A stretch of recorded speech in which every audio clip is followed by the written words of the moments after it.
Hello, എല്ലാവർക്കും സുഖാണല്ലോ. അപ്പോൾ ഇന്നൊരു കുഞ്ഞു മോർണിംഗ് വ്ളോഗാണ്. തിരുവോണ ദിവസത്തെ രാവിലെ തൊട്ട് ഉച്ചവരെയുള്ള കുറച്ച് കാര്യങ്ങളൊക്കെയാണ് കേട്ടോ ഇന്നത്തെ വീഡിയോ. അപ്പോൾ എല്ലാവർക്കും ഓണമൊക്കെ ഉഷാറായില്ലേ? ഞങ്ങളെ സംബന്ധിച്ച് അത്ര വലിയ ഉഷാറില്ലായിരുന്നു. കാര്യം ഉത്രാടത്തിൻ്റെ 2 ദിവസം മുന്നേ തൊട്ട് തന്നെ ദേവട്ടന് വീണ്ടും പനിയൊക്കെ തുടങ്ങിയിട്ടുണ്ടായിരുന്നു കേട്ടോ, ചെറിയ മോന്. എല്ലാവർക്കും തന്നെ ചുമയും അങ്ങനെയൊക്കെ ജലദോഷമൊക്കെ ആയിട്ട് വലിയൊരു സുഖം ഉണ്ടായിരുന്നില്ല. എന്നാലും ഇതാ ഞാൻ ഉത്രാടത്തിൻ്റെ അന്ന് രാത്രിയിൽ പിറ്റേ ദിവസം ഇടാൻ വേണ്ടിയിട്ടുള്ള പൂവും കാര്യങ്ങളൊക്കെ ഞാനും മോനും കൂടെ ഒന്നിങ്ങനെ റെഡിയാക്കി വെച്ചിട്ടുണ്ടായിരുന്നു. അത്രയും ദിവസം ഞാൻ പൂവിട്ടിട്ടുണ്ടായിരുന്നില്ല കേട്ടോ, തിരുവോണത്തിന് ഇടാന്ന് വെച്ചിട്ട് പ്ലാൻ ചെയ്തിരിക്കുകയുണ്ടായിരുന്നത്. പിന്നെ പൂക്കൾ ഇഷ്ടമില്ലാത്തവരാരാള് അല്ലേ? പല വെറൈറ്റി പൂക്കൾ ഒന്നിച്ചിങ്ങോട്ട് കാണുമ്പോൾ മനസ്സിന് എന്തൊരു സന്തോഷമാണല്ലേ. അപ്പം ഞാനും മോനും കൂടെ പൂക്കളൊക്കെ ഇങ്ങനെ അരിഞ്ഞ് വെക്കായിരുന്നു കേട്ടോ. അപ്പോൾ കുട്ടികളാകുമ്പോൾ ഇത്തിരിയെങ്കിലും വയ്ക്കെങ്കിൽ ഒതുങ്ങിയിരിക്കില്ല പറയില്ലേ. അപ്പോൾ അതുകൊണ്ട് ദേവട്ടനാണിതാ മൊത്തത്തിലും അങ്ങോട്ട് മിക്സ് ചെയ്ത് വെക്കുന്നുണ്ടായിരുന്നു. എനിക്കാണെങ്കിൽ പൂക്കൾ അങ്ങനെ അരിഞ്ഞിടാനേ തോന്നുന്നുണ്ടായിരുന്നില്ല കേട്ടോ. അപ്പോൾ അത് ജമന്തിപ്പൂ എനിക്ക് ഭയങ്കര ഇഷ്ടമാണ് കേട്ടോ. നോക്കിയൊക്കെ ഇതിൻ്റെ വേറൊരു വെറൈറ്റി കളറ് നല്ല ഭംഗിയില്ലേ കാണാൻ.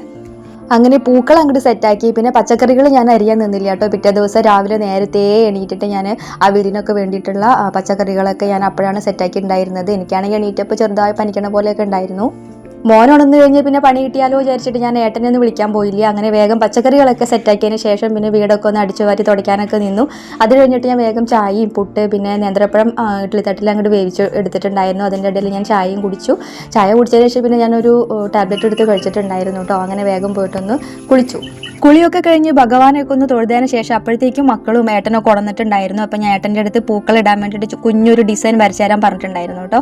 പൂക്കൾ കുറച്ചുണ്ടായിരുന്നുള്ളൂ, അതിനനുസരിച്ചൊരു ഡിസൈൻ മതി പറഞ്ഞപ്പോൾ മൂപ്പർക്ക് അറിയാവുന്ന രീതിയിലൊരു ഡിസൈനൊക്കെ വരച്ച് തന്നു. പിന്നെ എല്ലാവരും ചായ കൂടി കാര്യങ്ങളൊക്കെ കഴിഞ്ഞതിന് ശേഷം ഞങ്ങൾ എല്ലാവരും കൂടെ ചേർന്നിട്ട് പൂക്കളൊക്കെ ഇട്ടു.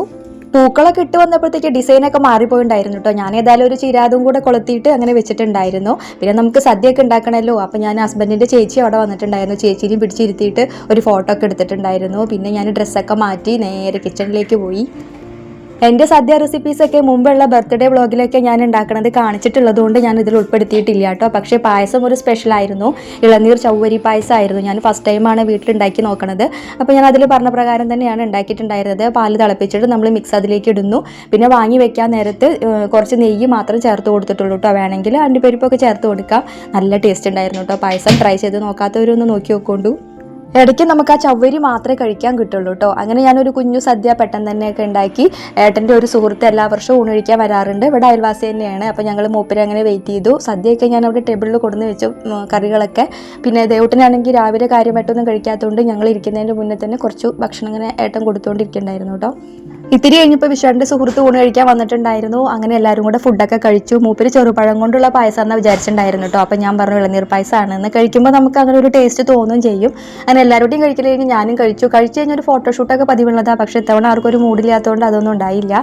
പിന്നെ ഉച്ചയ്ക്ക് ശേഷം വിശ്വാട്ടൻ്റെ ചേട്ടൻ്റെ വീട്ടിലേക്കൊക്കെ പോകാറുണ്ട്. ഇത്തവണ ഞാനും ദേവട്ടനും പോയില്ല. വിശ്വാട്ടനും മൂത്ത മോനും കൂടെ അവിടുത്തെ മക്കൾക്ക് സാധാരണ വീട്ടിലിടാൻ പറ്റിയ ടോപ്പ് എടുത്തിട്ടുണ്ടായിരുന്നു. വിശ്വാട്ടൻ്റെ സെലക്ഷൻ തന്നെയാണ് എല്ലാം. അങ്ങനെ അത് കൊണ്ടുകൊടുക്കാൻ വേണ്ടി അവർ പോയി. ഈ സാരി എങ്ങനെയുണ്ട്? അമ്മയ്ക്ക് വേണ്ടി എടുത്തിട്ടുള്ളതാണ്. പക്ഷേ കൊടുക്കാൻ പറ്റിയിട്ടില്ല. അപ്പോൾ അവിടെ എല്ലാവർക്കും പനിയൊക്കെ അത് കാരണം ആർക്കും വരാൻ പറ്റിയിട്ടില്ല കേട്ടോ. പിന്നെ ഇതെനിക്ക് ഈ ബ്ലാക്ക് ചുരിദാർ ചേച്ചി എനിക്ക് എടുത്തു തന്നതാണ്. പിന്നെ ഞാൻ ഇത് മീഷോന്ന് കുറേ മുന്നേ എടുത്ത് വെച്ചിരുന്നതാണ് കേട്ടോ.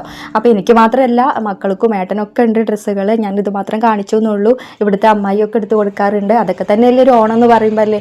അപ്പോൾ ഇതൊക്കെയാണ് എൻ്റെ തിരുവോണ ദിവസത്തെ വിശേഷങ്ങൾ. വീഡിയോ ഇത്രയേ ഉള്ളൂ. വീഡിയോ നിങ്ങൾക്ക് ഇഷ്ടപ്പെട്ടുവെങ്കിൽ ലൈക്ക് ചെയ്യാനും സബ്സ്ക്രൈബ് ചെയ്യാനൊന്നും മറക്കരുത് കേട്ടോ. അതുപോലെ വീഡിയോയ്ക്കകത്ത് നോയ്സ് ഉണ്ടെങ്കിൽ ക്ഷമിക്കണേ. അപ്പോൾ നമുക്ക് അടുത്ത വീഡിയോ വീണ്ടും കാണാം. ടാറ്റാ, ബൈ.